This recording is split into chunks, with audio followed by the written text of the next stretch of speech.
केशव का एक छोटा सा परिवार था जिसमें एक खूबसूरत पत्नी और 2 प्यारे बच्चे थे। उसकी पत्नी और बच्चे हर हाल में खुश थे, लेकिन केशव उन्हें जिंदगी के सारे ऐशोआराम देना चाहता था और इसके लिए वह प्रतिदिन 13 घंटे से भी अधिक काम किया करता था। दिन रात ऑफिस में काम करने के साथ साथ वह सुबह और शाम ट्यूशन सेंटर में ट्यूशन भी पढ़ाया करता था। वह सुबह सुबह घर से निकल जाता और आधी रात के बाद घर लौटता था। बच्चों के लिए उसका चेहरा देखना मुहाल था, क्योंकि सवेरे सवेरे उनके घर से निकलते समय बच्चे सोते रहते और देर रात घर में कदम रखने से पहले ही सो चुके होते। हाँ, रविवार का जरूर वह घर में पर होता था, लेकिन उस दिन भी वह किसी न किसी काम से व्यस्त रहता और उसके समय परिवार के साथ ना बीतकर काम करते हुए बीतता। परिवार उसके साथ क्वालिटी टाइम बिताने का बस इंतजार करता रहता।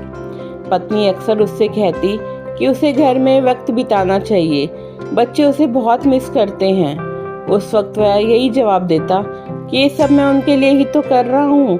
बढ़ते घरेलू खर्च और स्कूल खर्च के लिए मेरा ज़्यादा काम करना ज़रूरी है। मैं उन्हें अच्छी ज़िंदगी देना चाहता हूँ। केशव की यह दिनचर्या वर्षों जारी रही। वह यूं ही परिवार को अनदेखा कर कड़ी मेहनत करता रहा और इसका प्रतिफल भी उसे मिला। उसे पदोन्नति मिली, प्राप्त हुई, आकर्षण वेतन मिलने लगा, परिवार अब बड़े घर में रहने लगा। खाने पीने और अन्य सुविधाओं की उन्हें कोई कमी ना रह गई। लेकिन रमेश का यूं ही काम करना जारी रहा। वह अधिक से अधिक पैसे कमाना चाहता था। पत्नी पूछती कि आप पैसे के पीछे क्यों भाग रहे हैं? हमारे पास जो है हम उसमें खुश रह सकते हैं। तो इसका जवाब होता कि मैं तुम्हें और बच्चों को दुनिया जहां की खुशियां देना चाहता हूँ, बस कुछ साल और मुझे मेहनत करने दो। पत्नी चुप हो जाती। 2 साल और बीत गए। इन 2 सालों में केशव मुश्किल अपने परिवार के साथ समय बिता पाया। बच्चे अपने पिता को देखने और उनसे बात करने के लिए तरस गए। इस बीच एक दिन रमेश की किस्मत खुल गई। उसके दोस्त ने उसे व्यवसाय में हिस्सेदारी की पेशकश की और इस तरह रमेश एक व्यवसायी बन गया। व्यवसाय अच्छा निकला और केशव को पैसे की कोई कमी नहीं रह गई थी। उसका परिवार अब शहर के सबसे अमीर परिवारों में से एक था। उसके पास सभी सुख सुविधाएं और विलासिता थी, लेकिन अपने बच्चों से मिलने का समय उसके पास अब भी नहीं था। अब तो वह बड़ी मुश्किल से घर पर रह पाता। उसका अधिकांश समय शहर से दूर बिजनेस टूर में बीतता। साल गुजरने के बाद साथ उसके बच्चे बड़े हो गए।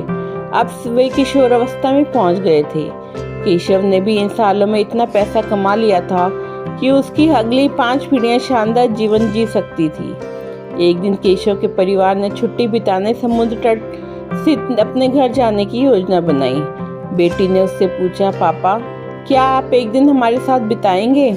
केशव ने जवाब दिया, हाँ जरूर, कल तुम लोग जाओ, मैं कुछ काम निपटा कर 2 दिन में वहाँ पहुँचता हूँ।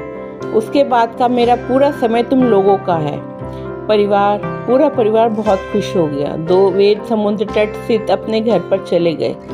2 दिन बाद केशव वहाँ पहुँचा, लेकिन उस दिन उसके साथ समय बिताने वाला कोई नहीं था। दुर्भाग्य से वे सभी उसी दिन सुबह आई सुनामी में बह गए थे। केशव अपनी पत्नी और बच्चों को कभी नहीं देख सकता था। करोड़ों की संपत्ति होने के बाद भी वह उनके साथ एक पल नहीं खरीद सकता था। वह पछताने लगा। पत्नी के कई शब्द उसे याद आने लगे। आप पैसों के पीछे क्यों भाग रहे हैं? हमारे पास जो है हम उसमें खुश रह सकते हैं। पैसा सब कुछ नहीं खरीद सकता, इसलिए पैसों के लिए अपने परिवार को महत्व देना कम मत करो। पैसा खो देने के बाद फिर से कमाया जा सकता है, लेकिन अपनों को खो देने के बाद दोबारा पैसा नहीं कमाया जा सकता। आपको ये कहानी पसंद आए तो चैनल को लाइक एंड सब्सक्राइब जरूर करें।